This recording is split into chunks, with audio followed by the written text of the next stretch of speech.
Eu sou o professor Marcos Dominici, professor da Rede Pública Estadual, professor da CE Jackson Lago. E a gente vai trabalhar hoje com a nossa primeira aula sobre manifestações artísticas, certo? E aí eu quero que a gente faça uma revisão e entender o conceito da arte. Para que afinal serve a arte, né? A motivação, principalmente nesse período que nós estamos passando, a arte ela tem sido essencial para uma série de situações, né? Eu sempre costumo dizer nas minhas aulas que a arte é o alimento da alma. Sem arte a gente não consegue fazer quase nada. A arte é o nosso ponto de escape, mas também é o nosso ponto criativo. E a partir disso tem um grande empecilho em entender exatamente o que é arte e o que não é. Né, para que ela serve. Né? Não adianta você tentar estudar sobre uma coisa da qual às vezes você não tem noção disso. Né? O que serve? Para que eu uso a arte? Né? Tem muita gente, quando a gente começa a trabalhar, que acredita que a arte está ligada apenas ao desenho, mas é só isso. Né? Então a gente vai dar uma repassada sobre quais são as principais manifestações da arte, para que ela serve, onde é que ela se encaixa, onde eu me encaixo nesse processo e como eu consigo conviver e viver através dela, né, constantemente, diariamente, beleza? Né? Quais são as principais manifestações da arte? Vamos conhecê-las?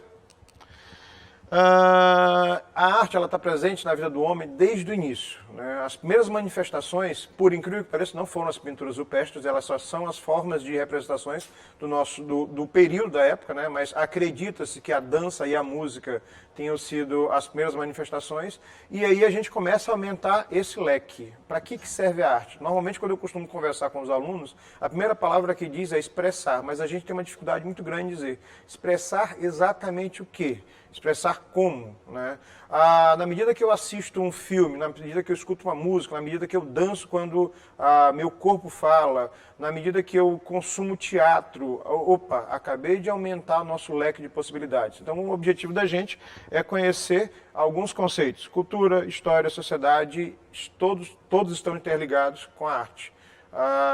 Nesse período, vou repetir novamente, vou reforçar, nesse período onde a gente está vivendo um patamar de situações complicadas no mundo, né, a arte tem sido essencial para a sobrevivência, inclusive emocional de todo mundo. Antes de qualquer coisa, citar um ponto importante que chama-se estética. A gente não vai falar especificamente sobre ele, mas dá um parâmetro geral. Quando alguém gosta de alguma coisa ou deixa de gostar de alguma coisa, isso a gente chama de estética. A estética é um valor muito relativo, que define aquilo que eu acho interessante, que eu acho agradável aos meus olhos, ouvidos, a minha apreciação ou não. Então, quando alguém diz assim, determinada música é arte ou não, determinado filme, determinado desenho é arte ou não, isso tem a ver com a estética, não o fato de ser arte ou não. Então, o conceito geral, ele não existe de maneira específica, porque cada um tem o seu conceito internalizado, mas tem um valor específico que é a função, e ela serve exatamente para comunicação. Né? Ou seja, é a forma como eu penso, a forma como eu acho, e aquilo que eu gosto ou não tem a ver com o valor estético, ok? Desenho, uma das primeiras formas de arte. Ainda se confunde muito o desenho com a pintura. E eles têm uma determinada relação bem fina de expressão. O desenho é a arte de representar objetos através de linhas, formas e cores. Né? Os materiais, eles são predominantes na questão do desenho. Lápis, canetas hidrocores, tintas específicas, mas com traços mais de rascunho ou de limitação. Mas o desenho ele pode ir mais além. Com um lápis comum a gente pode fazer desenho. A forma mais simples, até comentar quando alguém não consegue entender determinada situação, desenha para a pessoa, para ver se ela entende.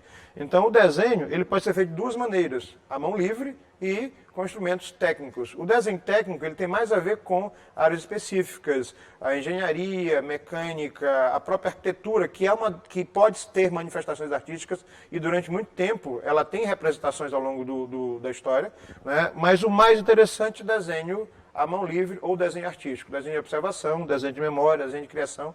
Né? O que a gente não falta aqui em São Luís são artistas fantásticos, inclusive dentro de sala de aula. Então, para a gente poder contextualizar, desenho. Né? Não é uma foto, como alguém tinha comentado ainda há pouco, é um desenho e feito simplesmente com lápis comum, 2B, 3B, 4B, 5B. Eu vou me dar o mérito, é um desenho meu muito antigo, já tem uns 20 ou 30 anos, e eu achei uma foto, não, vou colocar aqui e fazer o marketing pessoal. Tem muita gente que usa para desenhar a técnica do enquadramento dos quadrinhos. Então você vai quadriculando e vai repassando isso. É uma das técnicas mais simples que a gente pode verificar isso no tempo, mas se você jogar no YouTube você acha com facilidade. O grafite ele é uma linguagem de arte contemporânea, né, que está entre a linha do desenho e a linha da pintura. Muitas cidades quebraram um pouco o preconceito, muitas manifestações quebraram o preconceito de que o grafite tem uma estrutura enraizada em marginalização, quando na verdade é uma das formas mais elementares de representação externa. Como arte urbana, o grafite vem ganhando espaço, inclusive na nossa cidade, né? Quiseram a gente ter mais áreas grafitadas, como inclusive residenciais. É interessante você citar, por exemplo, que um prédio grafitado, ele ganha e aumenta gigantescamente o valor daquele imóvel. Interessante, mas ainda se confunde muito grafite com pichação, isso é um assunto para outra situação. Estou tentando. Desenho. Né? Atualmente é uma linha de desenho muito encontrada na internet, a gente chama de hiperrealismo. Então algumas dessas imagens vão deixar as pessoas meio surpresas. Isso é um desenho realmente? Sim. Esse hiperrealismo é uma tendência atual que voltou a ser utilizada, porque no século XIX se trabalhava muito isso, com pintura também. A molecada gosta demais, os meninos gostam demais dessa linha mais oriental. A gente chama de animes ou mangás, né, que é justamente uma linha de desenhos antigos que tem mais de 100 anos historicamente no Oriente e atualmente ganhou o Ocidente de maneira bem interessante. Né? Não é uma foto, deixar claro, é um desenho feito em punho com um lápis principalmente. Simplesmente, parece assustador quando a gente imagina, mas como é que é possível fazer isso? Né? Quem desenha consegue observar coisas simples, como efeito de claro escuro, luz e sombra. Aí você só associa isso à perspectiva e à anatomia humana. Desenho também. Deixar claro que isso não é uma foto. Antes que alguém diga assim, professor, você colocou foto de alguém. Não, é um desenho simples. E aí, do desenho a gente passa para a pintura, que tem um trabalho um pouco mais elaborado no que trata de técnica. O que é a pintura? É um ramo da arte visual que usa tintas essencialmente, cobre área. A diferença do desenho e a pintura. O desenho está mais ligado ao rascunho, mas a linha de limite entre os dois é muito pequena.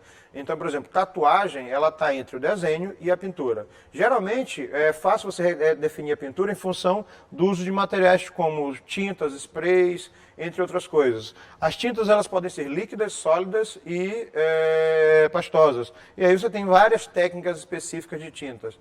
Né? Vamos olhar algumas pinturas para a gente ter uma noção? Pintura hiperrealista. Né? Novamente, não é uma foto, é uma pintura. E aí a gente começa a perceber que é uma pintura em função de como o artista vai trabalhando a técnica. Deixar claro que atualmente nós temos tintas extremamente fáceis de encontrar para fazer um trabalho desse tipo. Agora imagine, vamos voltar no tempo, há 2 séculos atrás, 3 séculos atrás, 4 séculos atrás, onde as pinturas eram feitas e as tintas eram produzidas manualmente. Né? E aí você fica pensando como é que alguém chega para um artista, eu já passei por esse tipo de situação, faz um desenho aí, para ti é fácil, né? Faz uma pintura rapidinho, toca uma música, não, faz uma peça de teatro. Gente, tem toda uma carga emocional, tem todo um trabalho de pesquisa, tem todo um trabalho de pensamento. Então, antes de qualquer coisa, pensem que a arte, como eu disse, reforçando, ela é o mecanismo de você expressar aquilo que você sente. Não posso garantir para vocês o que o artista pensava nesse momento. Entretanto, tem uma carga emocional e o trabalho dele. As primeiras pinturas, é óbvio, né, elas datam da pré-história, são as primeiras manifestações encontradas e elas não são aleatórias, elas na verdade são um processo de comunicação prévia e a gente fala sobre isso mais intensamente em alguns outros vídeos. Né? Essas aqui foram encontradas em cavernas na França e na Espanha, na Europa, mas nós temos nossas pinturas também brasileiras.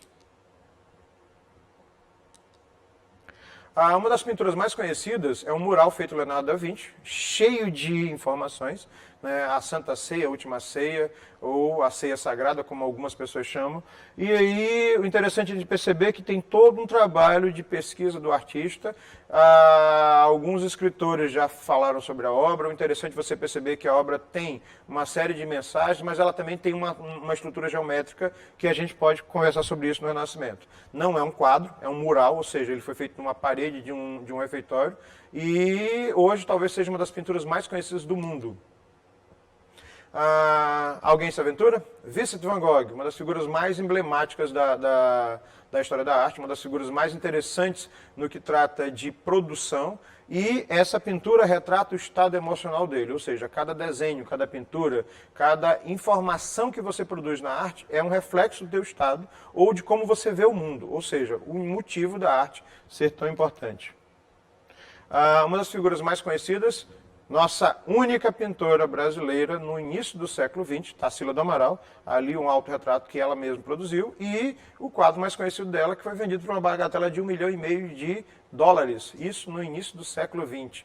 Né? Foi a primeira artista que criou um estilo puramente brasileiro. Lógico, a gente tem inferências e características e influências também externas, mas todo artista passa por esse processo. Para reforçar aquilo que eu falei, uma tendência atual é o hiperrealismo, né?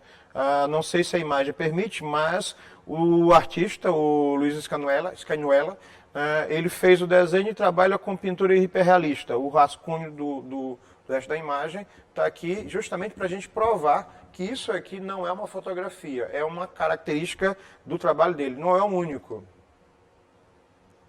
Gravuras. O termo gravura, ele é uma variação que mistura a técnica do desenho, a técnica da pintura e a técnica do relevo, ou seja, ele é uma característica à parte. As gravuras mais comuns, principalmente no Brasil, são as xilogravuras. Alguns de vocês já devem ter visto na forma de imagens específicas, inclusive de cordéis, entre outras coisas. A xilogravura, geralmente, ela é feita em madeira, né? E aí tem todo um processo específico, onde você pega a placa de madeira, cria o relevo do desenho, depois utiliza essa placa de madeira com tinta, como se fosse um carimbo gigante, e você pode fazer com a matriz várias cópias até chegar no resultado final. Você pode produzir várias gravuras a partir da matriz, mas quanto mais gravuras, menor o valor que você tem na produção específica ou no resultado final. Aqui em São Luís nós temos um dos xilogravadores, artistas dessa técnica, mais conhecidos do Brasil e premiados, né? Um cara que já ilustrou muitas capas de listas telefônicas, nem se usam mais aqui em São Luís, mas que também é uma das figuras mais conhecidas em nível de Brasil, porque ele faz uma xilogravura que é a única no país, é colorida. Né? Para quem não conhece, esse aqui é Ayrton Marinho, e reforçar o nome dos nossos artistas maranhenses que fazem trabalhos fantásticos. Né? Professor, onde é que eu consigo encontrar obras do Ayrton? Dá um pulo lá na Praia Grande, no Centro Histórico. Você vai encontrá-lo, inclusive, produzindo no próprio ateliê dele. Escultura. De maneira geral, a escultura ela é a arte em 3 dimensões. O interessante sobre a escultura é que você pode fazer escultura com qualquer material que você possa imaginar. Vidro, papel, plástico, madeira, gelo, areia. Alguém sempre me pergunta, professor, é capaz de a gente fazer esculturas com areia da praia daqui de São Luís? A nossa, lamentavelmente, tem, ou maravilhosamente, isso é um ponto muito relativo, tem uma característica que não nos permite, mas dá para se fazer com alguns outros materiais. Entender as esculturas sob 3 pontos de vista. Abstratas, semi-abstratas e figurativas. O que é uma escultura figurativa? É aquela que eu olho e vejo, é isso. O que é uma escultura abstrata? Aquela que eu olho e digo assim, eu não faço ideia do que seja, mas eu gostei da escultura, não entendi direito. Estou falando de maneira a grosso modo. E as semi-abstratas são aquelas que você olha, identifica, mas elas não são exatamente aquilo que parece. Vou dar alguns exemplos. Uma escultura, né, na forma de busto. Essas aqui são obras que estão em exposição permanente em uma das praças aqui de São Luís, a Praça Deodoro. São bustos de escritores, 12 escritores conhecidíssimos da literatura maranhense. Eu convido vocês a conhecê-los, inclusive uma escritora no meio de vários nomes no final do século XIX, que aí já rende uma história fantástica. Né? O Cristo Redentor, uma das novas 7 maravilhas do mundo. Ela é feita de pedra-sabão e ela encontra-se no ponto mais alto do Rio de Janeiro. É literalmente um cartão postal da cidade. Os 3 pescadores, né? Ambas as esculturas anteriores são esculturas figurativas, mas os 3 pescadores são esculturas semi-abstratas. Elas lembram o formato de pescadores, ali na região da praia de São Marcos, mas na hora que você vai ver de perto, não são peças soldadas, ou seja, ela parece uma coisa quando na verdade ela é outra. É autoexplicativo, as estatuetas do Oscar, né? Só para esclarecer, elas não são de ouro, são simplesmente banhadas a ouro. E elas não são apenas estatuetas, mas elas representam um valor maior, que tem a ver com a questão do cinema, qualidade, técnica, melhor ator, melhor filme. E elas têm um histórico bem interessante sobre isso. Para quem não conhece, a estátua do nosso patrono da Praça Gonçalves Dias, a estátua de Gonçalves Dias, em mármore, em uma coisa que a gente chama de coluna. Né? O interessante é que a estátua ela marca um ponto específico da nossa cultura e da literatura maranhense. Um busto hiperrealista, isso aqui não é uma montagem, é uma estátua, por incrível que pareça. O interessante é que o artista, o Ron Weck, ele usa diversos materiais para representar de maneira hiperfigurativa e hiperrealista um ser humano. Né? Se eu coloquei esse busto porque as outras estátuas dele ficariam difíceis das pessoas acreditarem numa aula tão rápida que realmente trata-se, né, de uma escultura. E uma das mais conhecidas, de um artista do Renascimento chamado Michelangelo Buonarroti.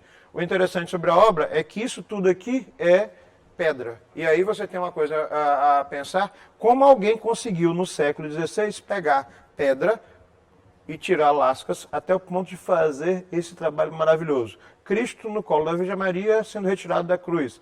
La Pietà. Fotografia. Bom, a fotografia ela tem uma coisa interessante.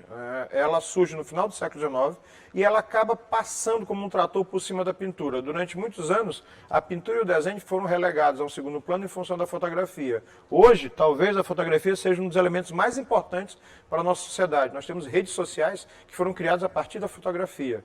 Né? O que é a fotografia? Ela literalmente captura um momento. E a fotografia é tão importante que a gente conta histórias através da fotografia. Para levar em consideração, luz, brilho, contraste, saturação, é o que a gente chama de pintar uma imagem. Geralmente as pessoas fazem isso em redes sociais ou em aplicativos de aparelhos eletrônicos. Você vai fazer uma pintura eletrônica, você vai realçar a luz ou vai fazer um tratamento de pintura nessa imagem. A fotografia ela é tão importante que hoje as pessoas não conseguem se relacionar sem essa fotografia. Eu digo até que quando alguém coloca em determinadas redes sociais, desculpem, a expressão sem filtros, ele está associando ausência de brilho, luz, contraste, saturação e socialmente dizendo que a imagem é tão perfeita que não precisou de nenhum tipo de tratamento. Né? A fotografia, ela surge desde o final do século XIX e aí ela vai substituindo o que a gente chamava na pintura de retrato. Por isso que aqui no estado do Maranhão, algumas pessoas dizem ainda, né, menino, bate o retrato aí. Por quê? Porque você tem uma maneira de fotografar ou retratar a pessoa. Né? Na casa da minha avó tinha um quadro desse tipo que botava vovô e vovó pintados, né, com uma aquarela meio envelhecida. Hoje, esse tipo de trabalho só se faz de maneira artesanal. Eu escolhi duas bem antigas para a gente poder fazer a diferença. A fotografia, ela causa reações emocionais. Então, muitas fotografias têm aquele efeito de você olhar e dizer, não, tira, porque eu realmente não consegui me relacionar emocionalmente. Eu ia colocar algumas mais pesadas, depois não, pensei, isso vai para o estado inteiro, é melhor não criar esse problema, mas cria uma reação emocional gigantesca, cria. Esse é o objetivo da fotografia. Fofinho, né? Impossível alguém não fazer. Oh, porque essa é a reação que eu tenho quando eu repasso uma fotografia dessa em sala de aula. E logo após eu coloco uma fotografia que cria outra reação. Ou seja, nós somos diretamente ligados à imagem. Hoje em dia, a imagem fala mais do que palavras. Né? A fotografia te encanta pela cor, pela luz, pela disposição gráfica, entre outras coisas. A fotografia, essa aqui eu tenho que dar o crédito, Marcelo Cunha, um amigo pessoal que é um artista fantástico, né? E aqui ele consegue colocar uma coisa simples, as mãos de uma mulher segurando tomates, pronto. E aí eu transformo isso, que é um ato simples, literalmente numa pequena obra de arte. A fotografia te causa reações bem diversas, a ponto de você ficar triste ou alegre a partir disso. Né? Ah, essa eu vou dar o crédito. É minha. Onde é isso, professor? Região do Una dos Moraes, Morros. Quem conhece sabe o que eu estou falando. Então a gente começa a observar que às vezes a fotografia ela não só é um trabalho em si, mas uma representação de um momento que pode te levar tanto à felicidade quanto à tristeza, tanto quanto à apreensão quanto à indignação. Ou seja, a fotografia hoje é uma das molas mestras como forma artística do mundo. Cinema, né? Se tem uma coisa que as pessoas consomem desde que foi produzido, é o que a gente chama de sétima arte. O cinema é a arte em movimento. Ela surge a partir da fotografia, né? Tanto que os primeiros filmes mudos, né, do Charlie Chaplin, entre outros, o mestre, eram imagens que eram fotografadas e essas imagens eram colocadas passo a passo. E quando você colocava todas elas juntas, você tinha a ideia do movimento. Por isso ele parece tão quebradinho. Você pode reconhecer o cinema de três maneiras: os curtas-metragens, os médias-metragens e o longa-metragem. Eu coloquei aqui valores que são relativos. Um curta-metragem, às vezes ele vai de 30 segundos, parece estranho, até mais ou menos 18 minutos. Isso não é um dado específico, é só uma referência para compreensão. O média-metragem vai de média de mais ou menos 18 a 50 minutos e um longa-metragem vai partir disso aqui. Você tem, como em curtas-metragens, comerciais, clipes, animações e curtas, ou filmes, que são naturalmente chamados de curtas. Então, se alguém quiser, tá a dica aí nesse período de quarentena, baixem curtas ou assistam curtas no YouTube, porque você vai encontrar inúmeras opções. Médias-metragens. O média-metragem, ele tem um valor muito relativo. Por quê? Porque ele pode vir na forma de documentários, filmes, animações e reportagens. Depende muito da situação. E os longas-metragens são filmes que duram horas afins, né? Para quem assistiu alguns filmes que no ano passado, né, a gente está impossibilitado de ir ao cinema agora, você tem variações bem interessantes. O mestre Carlitos, justamente, Charlie Chaplin, que foi o precursor do cinema, conseguia fazer obras maravilhosas, sem dizer uma palavra sequer, até por causa da falta de recursos da época. Um clássico, já em várias versões, o Rei Leão. Né? Eu tenho um amigo que é adulto, ele assiste Rei Leão 50 vezes, ele chora 50 vezes. Né? Foi feita um live action, que na verdade é uma animação em 3D, recentemente, e já foi transformado em musical, peça de teatro, coisas do tipo. Um dos filmes mais festejados do ano passado, não se falava de outra coisa, não só crianças, mas crianças e adultos, fãs dos heróis de quadrinhos, que viraram mania e superlotaram salas de cinema. Algumas figuras extremamente imaginárias que tomam forma no cinema, e aí o cinema permite esse tipo de situação, você criar o imaginário e transformar em algo palpável.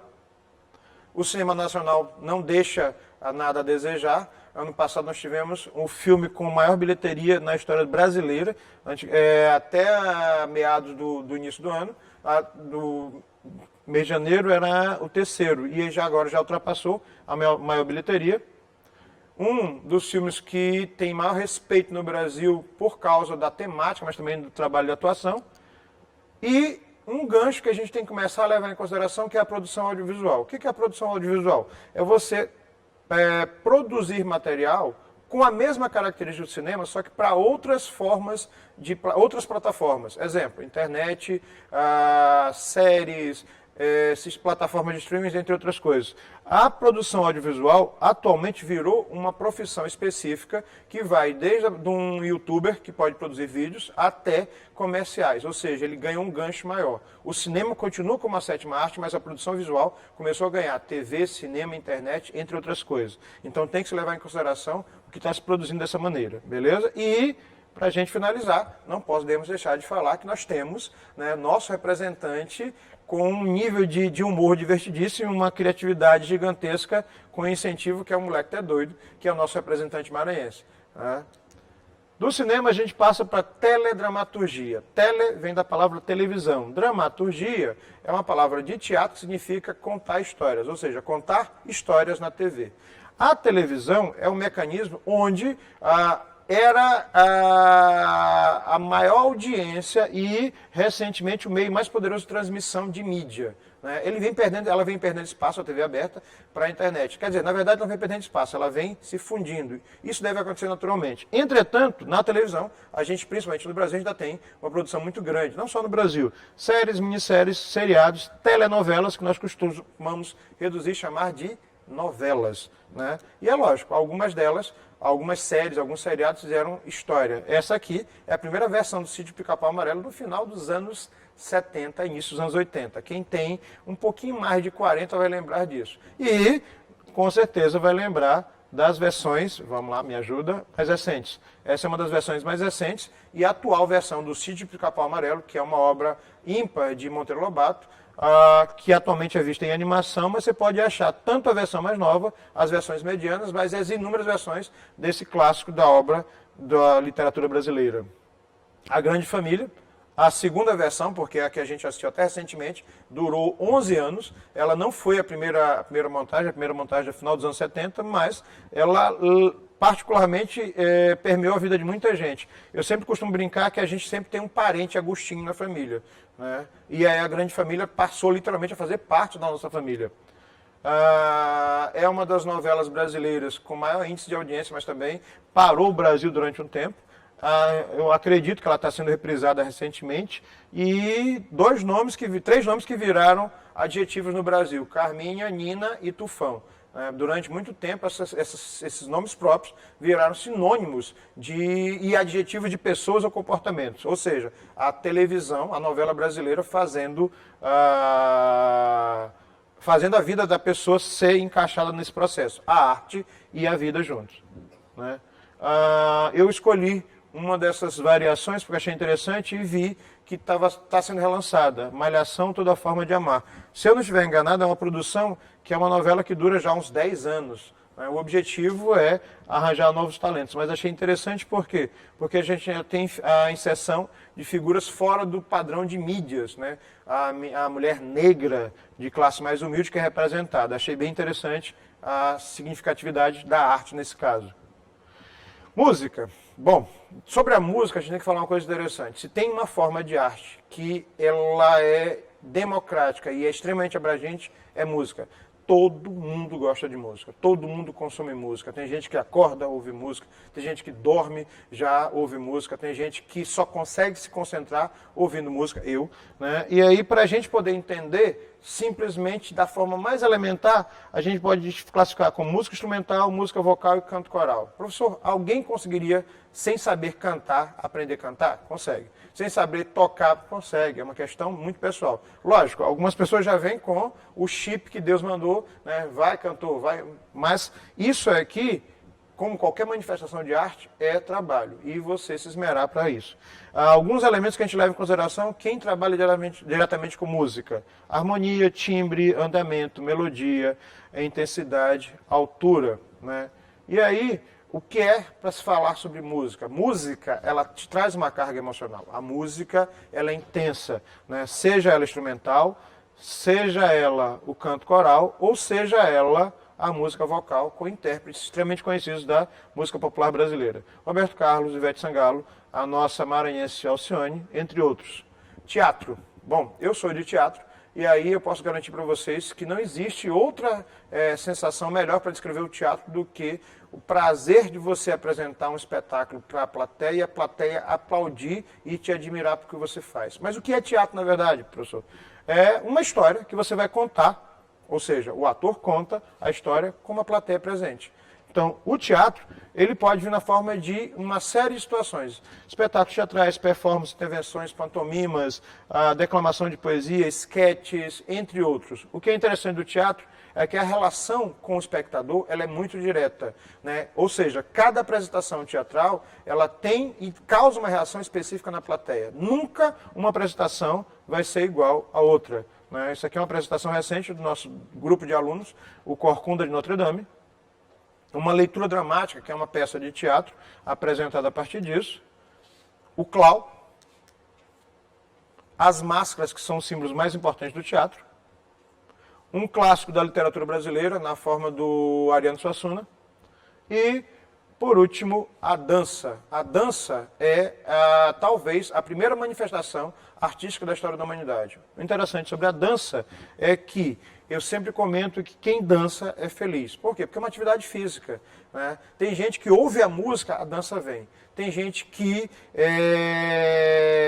respira dança e consegue expressar através do corpo, porque o corpo fala, a necessidade de dançar. Né? Um movimento, uma batida mental, o teu corpo começa a repetir movimentos, isso é dança. Ou seja, tem muita gente quando fala de dança, acha que a dança é só restrita ao balé. O balé é uma dança clássica, uma dança que surgiu relativamente elitizada e que hoje é a representação da perfeição do corpo, mas não é a única. Né? A gente tem algumas manifestações populares, como a dança de rua, ou street dance, que vem como um manifesto social e faz parte de um movimento cultural chamado hip hop. Né? A dança contemporânea, que é uma liberdade de expressão, e não posso deixar de frisar que nós temos talvez o maior berço de manifestações culturais aqui no estado do Maranhão, onde a dança, né, faz parte desse processo. O cacuriá, eu sempre brinco que aquilo ali é contagiante. Na hora que você começa a cantar, já sabe ler, não sabe escrever, já está todo mundo dançando junto. E para finalizar, a nossa principal manifestação de dança, cultura e história, que seria o Bumbleboi, que atualmente é patrimônio imaterial brasileiro. Gente, muito obrigado.